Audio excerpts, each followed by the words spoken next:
Hey, what's up? What's up, everyone? Welcome to another episode of Fourth and Wine.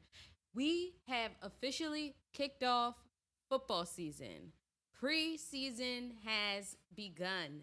And last Friday night was the Eagles' first preseason game against the Baltimore Ravens. So, today we're going to chat a little bit about the first preseason game and the look at the 2024 Eagles squad. And we're going to talk about an article that actually dropped last Wednesday on ESPN about Nick Sirianni and Jalen Hurts' relationship. Is there trouble in paradise between head coach and QB? I don't know. Keep listening. You're checking out Fourth and Wine.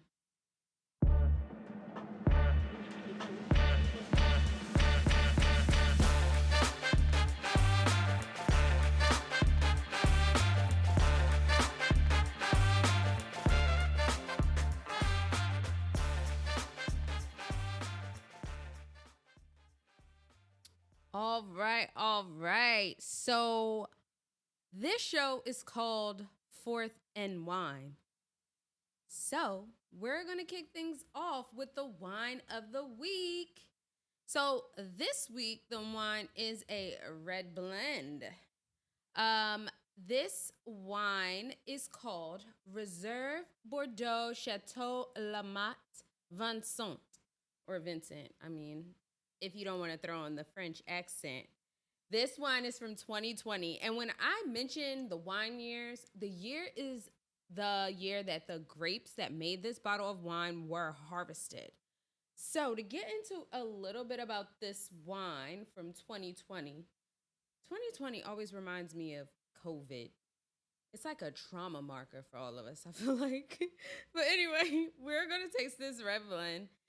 Red blends are a mix of different grapes. So they can be Merlots, they can be Cabs. It is a mix. And this particular wine has a mix of three different red wines. It is mixed with a Merlot, a Cabernet Franc, I don't know, and a Cabernet Sauvignon. So three. And typically, red blends are dry wines. So I read that red blends can be harder to pair with foods because of the variety of grapes used to make them. But this one is mostly Merlot. I was going to say Malbec. This one is mostly Merlot.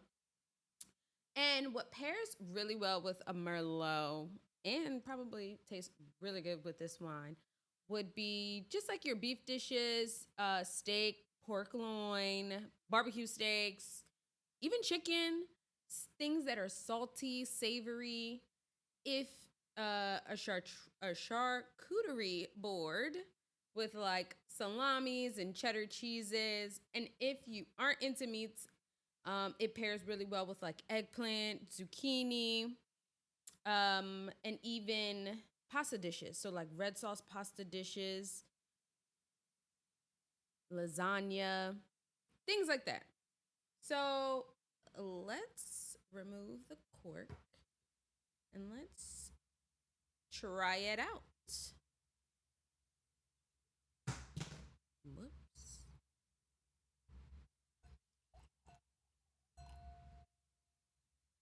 So I actually looked up how you have to taste wine. So I'm going to smell it. It smells rich. It smells like berries.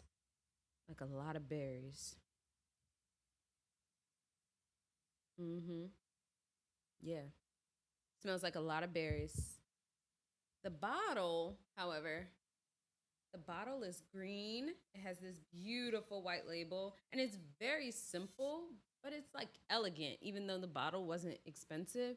It just has like a picture, I believe, probably of the winery in Bordeaux, which is the southwest region of France, where a lot of wines seem to come from, I'm discovering. Let's taste.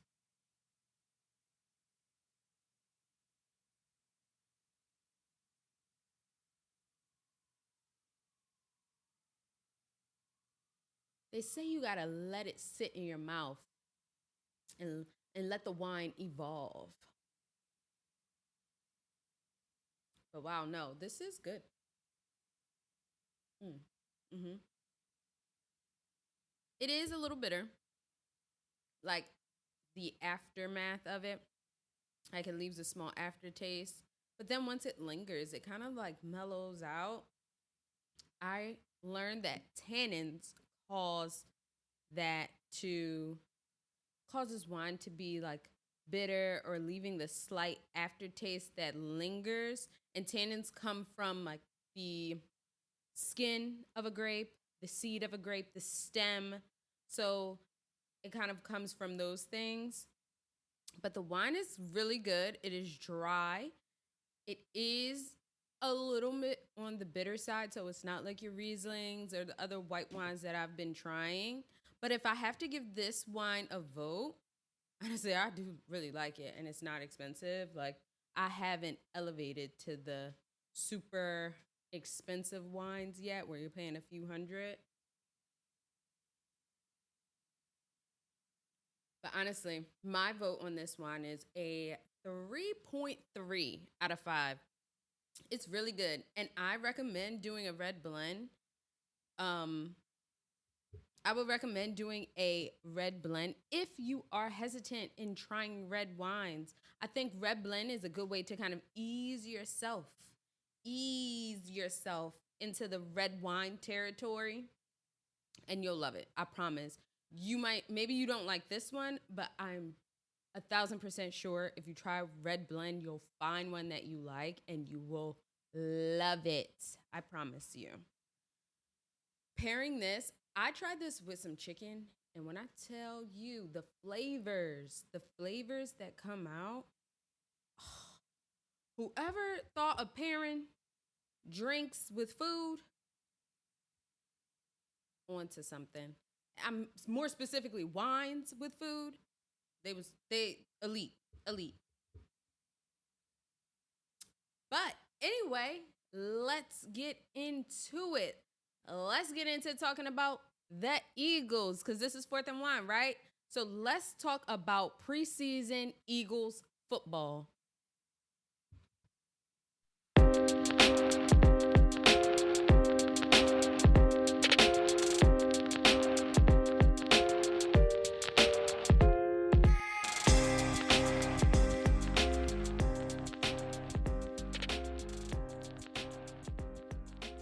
All right, all right.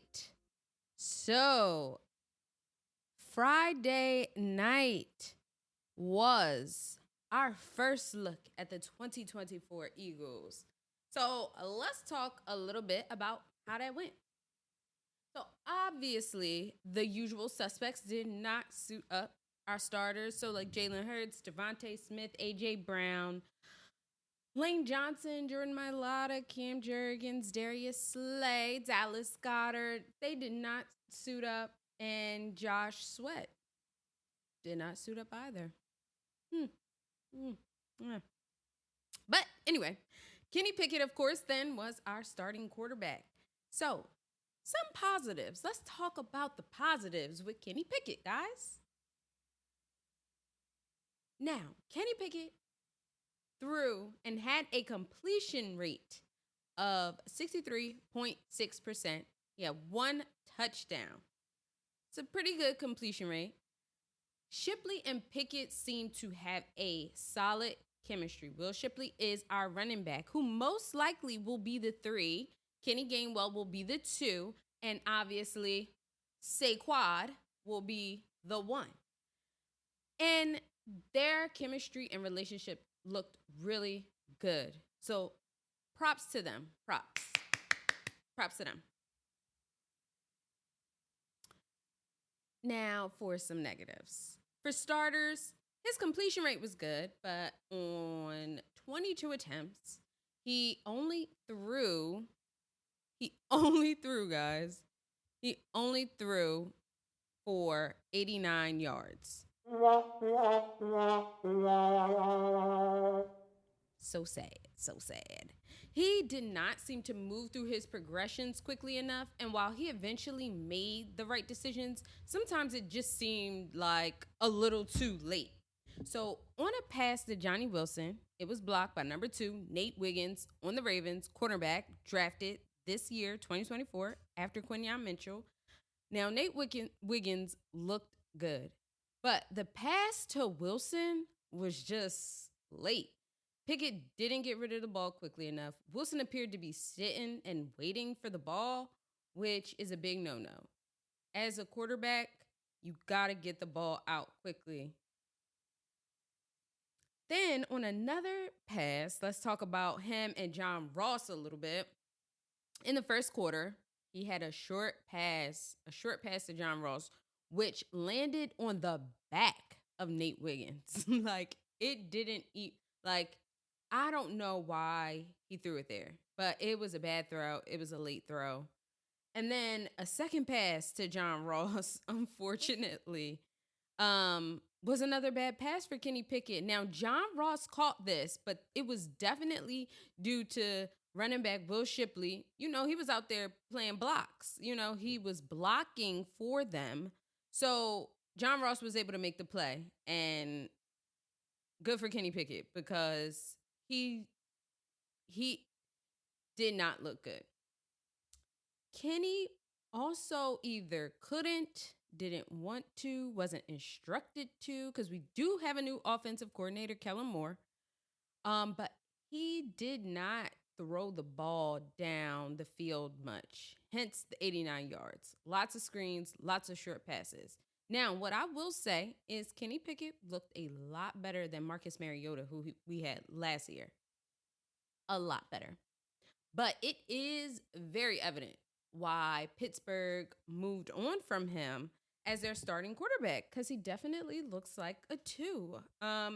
And from the performance that I saw, if everything remains the same and the season were to start today, the performance I saw, he is not ready to fill a void and take us far. He is, God forbid, Jalen Hurts, barring injury. Oh, God forbid. But if Jalen were to sit out for any reason, or if the Eagles eventually decided to move on from Jalen, Kenny Pickett, as of today, is not the person to fill that role. But let's talk a little bit about the offense as a whole. Now, with the new offensive coordinator, Kellen Moore, we saw some of the same plays, schemes from last season, some screens, a lot of short passes, but also this could be their way of not trying to let the other team see all their tips and tricks. And also, maybe he understands what Kenny Pickett brings to the table, and that's what he called for his QB. The offensive line with Kenny Pickett, I would say, looked a little rough. Now, mind you, these are a lot of the people who are playing. They're not our starters. There are 2s, there are 3s, and a few guys who I thought might be starting played in the preseason game. But this isn't the full starting lineup. Offensively, on the offensive line, KP, I'm calling him KP like he's my friend. Kenny Pickett took 2 sacks, which was also because he just doesn't make quick decisions sometimes, and moving through his progression sometimes can seem a little slow. Now, what I will say is that he is mobile. He's not going to sit there. He is going to move out the pocket and he'll make a play for you. He uses his legs. So, props to him. Now, also, when it comes to the offense, Jake the Make Elliott. Got to sip on this one. Missed field goals. 2, I believe. 2 field goals, which is very unlike him. And I'll be honest, I'm not really concerned about it. It's preseason. This is when you can get the kinks out, warm up a little bit. I'm not too worried about Jake Elliott, but he did miss a few. Then special teams. Now, this is our special teams, looked a little shaky. It looked a little shaky. Now, I know that we have the new kickoff rules, and I know that there are a lot, honestly, a lot of new guys on the team, and a lot of new guys they're trying to fit into these special team roles, but nothing about the special teams about me. But that's also been the story for the last few seasons. So, nothing new there.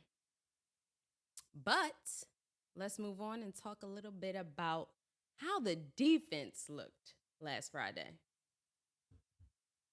Quinn Jan Mitchell. This is the guy, everybody, how we drafted him this year. He is supposed to, come in and be a refresher in our secondary. And he looked good. I will say this, you don't want to get your hopes up too high off of just a few plays and a few things you see in preseason. But I will say he had very solid coverage, good at reading the opposing QB. He broke up a pass as well, which could have been intercepted, but he dropped it. But let's talk about the DBs overall. Overall, the DBs looked like they was about to get picked apart during the first couple drives. Then they started to get into a little bit of a flow. Isaiah Rodgers looked good. He did give up a few yards on a play against Ravens wide receiver. I believe his name's Kirkwood. But for the remainder, cleaned up, looked really good. Now, you know who else looked really good? I know y'all already know who looked good. Y'all looked at this and probably dissected it. Kelee Ringo. Now, Kelee Ringo, he was here last year, rookie last year, and I said to myself that Kelee and Eli Ricks, now granted I didn't see much from Eli Ricks in preseason, but these two guys just needed the fundamentals. They needed someone to help develop them because Kelee looked really good. His coverage was amazing. He gave up very little in preseason, and it's refreshing to see. Let's talk a little bit about Nakobe. Nakobe Dean made a huge stop in the first half, but I sometimes expect a lot more from him, being as though he's going into year 3. He has been injured. It's just like a lot of things around Nakobe, but best of luck to him. Tyler Hall looked crazy. Oh, that is not nice to say. Tyler Hall, he won't be starting, but he missed a few tackles, and his job is to tackle. But I'm sure he'll get the development, being the 2 or the 3, get the development that he needs and come back stronger and be a lot better. Now, Eagles outside linebacker Nolan Smith, he made a really good tackle in the third quarter on a 1st and 10. So it was good to see him getting comfortable, and I hope to see more from him as well as he continues to develop, being as though he's going into, what is this, year 2 for him? And then Jalix Hunt, linebacker. Yes, he made a really, really great stop in the first quarter, and I'm excited to see what the rookie brings to the table. We drafted him a few weeks ago, so I'm excited to see these young guys get out there and just start balling, honestly. But overall, DBs, linebackers, their performance was less than, how should I word this? Overall, the DBs and the linebackers, their performance was okay. It was better than what we've seen last season. A slotch better. A lot of the guys on the team are new, they're young, but there appears to be some improvement, and that might be a credit to Vic Fangio, who is our new defensive coordinator. And while I will say that I'm not 100% satisfied because they had some of their starters, like the Pro Bowl guys out there in the preseason game, and while I will say I'm not 100% satisfied, I hope all of the players continue to develop, especially these young guys. But like last season, we were ranked 30th. 30th. Y'all, there's only 31, 32 teams in the NFL? And we were 30th. 30th when it came to scoring defense. And this season, I think we will see an improvement. I could see us being, low 20s, maybe top 20, but I really don't see us being like a top 10 defense after last year. All these new guys coming together. Vic Fangio is here now. I don't see that drastic of an improvement, but I do see a lot in like players like Keely Ringo, Isaiah Rogers, and things look promising. So I'm excited for the season. The safeties, however, they didn't get much of a look in my opinion, but I will say, it's preseason. Not much was thrown down the field for them to kind of get some of the looks that I wanted to see from them. But I will point out that Bradbury was in at safety. And if we're being honest, Bradbury moving to safety is probably the best thing for him to keep his job, to remain on the team. And I commend him for stepping in and saying, hey, where you need me to be, and making the switch. So I think also if Bradbury can focus on doing one thing instead of moving around how he was last season, maybe he on the outside, maybe he on the inside. Like maybe he's in a slot. Like it's so hard to get comfortable in a place when you've got coaches that are moving you around. So I think if he could focus on one area, he'll be serviceable. And maybe he'll be back. I don't know. Maybe I'm pushing it, but I like him and I wish him the best. So stop booing him, y'all. Stop booing that man. But now let's get into the real tea. The real tea. The real wine.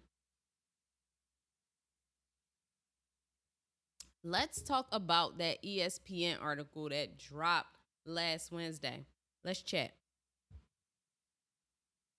So, the article was about the relationship between head coach Nick Sirianni and our QB1, Jalen Hurts. So, this past weekend article dropped bringing up yet again, everyone, the relationship between Nick Sirianni and Jalen Hurts. The article was on ESPN, so if you want to read it, go read it. It was called Eagles Look to Bridge Nick Sirianni and Jalen Hurts Divide. Such a long title. Like, give me something catchy, y'all. Anyway, so the article, let me give you a recap of what the article was about. The article starts off talking about, spring summer training camp and how Nick Sirianni addresses the team. And he took accountability for his actions last season, saying, last year was on me. And Sirianni stated, that he did not get it done. Then the article goes on to talk about the collapse of last season, everything that we saw. The Eagles went on to lose 5 of their last 6 games. And even while they were 10-1, I remember the interviews in the locker room when the reporters were there. The team was still not satisfied because they saw, and all of us saw, that there were still holes in this team. So the idea that Nick and Jalen weren't getting along only started to build because when reporters asked questions, the team was frustrated. So a lot of the answers they were getting about what was happening with the team and the players, the team was unhappy. So they gave vague answers or frustration answers or no answers at all, which only led reporters to just start making up their own things. There were reports that Jalen didn't respect Sirianni's X's and O's. The article talked about how last year Jalen and the offensive coordinator, Brian Johnson, who is no longer with us, he not dead, y'all. He just left. He got fired.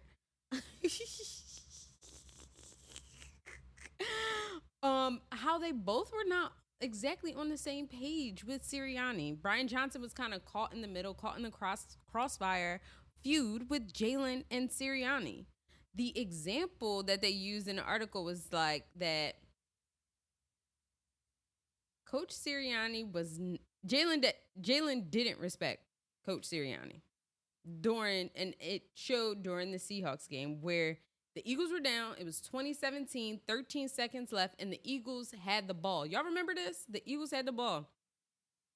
So we just needed to move the ball downfield, kick a field goal, get into field goal range, kick a field goal from Jake the Mate, who would have made it. And we could have tied up the game and went into overtime. But instead, Jalen Hurts threw a deep ball to A.J. Brown that was picked off, and the game was over, y'all. Do y'all remember this was our first loss of the season? And if you remember afterwards, Coach Sirianni was asked what play call was that and why was it called? And there was a lot of heat on him. And do y'all remember what he said? He said they called the play hoping to draw a pass interference. I said, yo, what? What does that even mean, bro? The reasoning seemed odd. And then we learned from a few comments from the players, and we learned from the article. The article said that Jalen Hurts went off script, threw the deep ball to A.J. Brown, and ignored the original play call. So, there you have it. And then another thing the article talks about, which is the real tea. The real tea, y'all. All the other stuff in the article was like, okay, we heard this 1,000,001 times. Like, let's move on. But the real thing in the article was that was honestly surprising was that after that Giants game that we lost at the end of the season, Jalen had one of his lowest QB ratings. He had a 5.3. Y'all, this score is out of 100.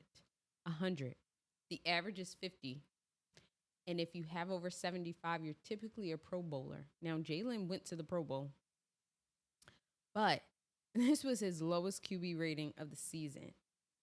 I don't know if it was ever, but it was of last season. He was blitzed over 65 times. And blitzing, for those, again, who do not know what a blitz is, it comes from the word blitzkrieg. And y'all, I only know this because I'm low-key like a history nerd a little bit. But it's a war term. So blitz just means that everyone on defense rushes to the quarterback to tackle him, to block him from passing. They all heading to this bull. Everyone's heading to Jalen. And they just demolished our offense. So Jalen, after the game, decided to call up the defensive coordinator of the Giants, Martindale. Now, Martindale got fired shortly after this. It was the end of the season for the Giants. He was let go. And that was probably the shocking part for me, but then I kind of understood why he would. So he called up, according to the article, he called up Martindale. Martindale is being quoted in this article as well. He called up Martindale and asked him what was their scheme and how were they able to disrupt him and the team in the way that they did. And we all know how they were able to do this. We all know it. Debo said it. They just started blitzing like crazy because the Eagles had no answer for it. They didn't have an answer for it. Now, the action alone of Jalen calling the defensive coordinator, I'm not sure how common it is. I'm not sure what relationship he might have with Martindale or anyone on the Giants. But Martindale said in all of his years, this has never happened. So it might have been a little bit out of pocket, just a little. But I definitely don't think it was malicious. I think Jalen wants to win. So he's looking to gain whatever knowledge he can to win. And I can admire that. Somebody that wants to do that. So I just think that it's a bad look for Jalen because this city is brutal. They will attack you, bro. Like, I just think, like,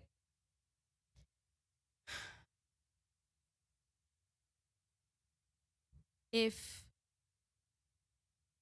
Jalen can't doesn't have the cushion or the room to do that if which he probably doesn't. I'm sure he doesn't care what, you know, fans have to say. Like they don't sign his checks or anything like that. But like in this city, I know people like they've been picking him apart about it, like judging him rather than looking at it from the perspective of a guy that wants to learn, figure out what's going on with his team and get some insight, like some real insight. Granted, you could probably go to your coaches first, but I don't know what is going on in that locker room. I don't know. I can't say if Jalen hadn't already done so or if he hadn't already talked to Sirianni or Brian Johnson, or Sean Desai or Matt, somebody. I can't even remember who was that guy that took over when Sean Desai got demoted. I don't know. He had the conversation with all of them and said, reach out to him, see what he was doing. I don't know what those conversations were, but I wouldn't throw stones at Jalen over it. I don't think it's that big of a deal if I'm being 100% honest. And hopefully Coach Sirianni wasn't too bent up about it and kind of understands and realizes that Jalen just wants to win. And I hope that Jalen respects Coach Sirianni enough to talk to him about these things and talk to his coordinators about these things. I hope their relationship mends if there is a fracture in it. Um, but woo, that was a lot. And this is nothing that we haven't heard before. We've been hearing it all off season. We heard it last season about their relationship. You know, I'm not shocked by anything in this article. I don't think the players are shocked by anything in this article. The Eagles didn't play well last season at all. They know it. We know it. We all watched them fall apart week by week, little by little, just chipping away, chipping away, chipping away. And I noticed last team that it looked like that they weren't on the same page and they were confused and they didn't know what plays they were running at certain times or everyone on the team just didn't seem aligned. And you know, that was evident. So if the article holds any weight, that's the weight that it holds. But that's not a secret. We watched Jalen and the team. They just seemed a little bit unprepared. The article also talked about how Sirianni sometimes would just overrule Brian Johnson's play calls. And Brian Johnson was the play caller. Now, Nick Sirianni, he is the head coach and he does have a say, but he did have his hands in the pot a little bit more last season that ultimately and obviously caused confusion on the team, or the team just didn't agree with him. And I'm not shocked by that either. Nick Sirianni doesn't call plays. Other head coaches don't call plays as well. Some of the coaches who don't, it's difficult to juggle everything. Some coaches who don't call plays, Robert Saleh of the Jets, Brian Dable in New York, like these probably aren't the best examples to use, but Nick Sirianni is the prime example to use when it comes to understanding your role and fitting in where you fit in. Like, same with Bradbury. The year Nick Sirianni decided to take a step back and not call plays and not involve himself in everything because he knows what he's good at and knows what he's able to balance, we went on a Super Bowl run. So, in the first press conference, they talked to Jalen, and I talked a little bit about it on episode 2. The first question out the gate, Jalen Hurts was asked about Nick Sirianni and that relationship. He interrupted them, cut them off. He cut them off and said, last season is last season is last season. We're growing, we moving past it. And as long as everyone understands their role and we on the same page, we can have a successful season. Now, I'm paraphrasing, but he said, as long as everybody know their role and we're on the same page, take that how you want. But I think he makes a great point. Coaches and players alike need to understand their role. That's the only way teams going to win. So far, This season, it seems as if everyone's playing their role, they doing what's needed, and the goal is to be a cohesive team and win whatever role that might be for the players or the coaches. Your job is to support, to make it to a Super Bowl and win a Super Bowl. You want to win. So the relationship is said to have improved during this season, during camp.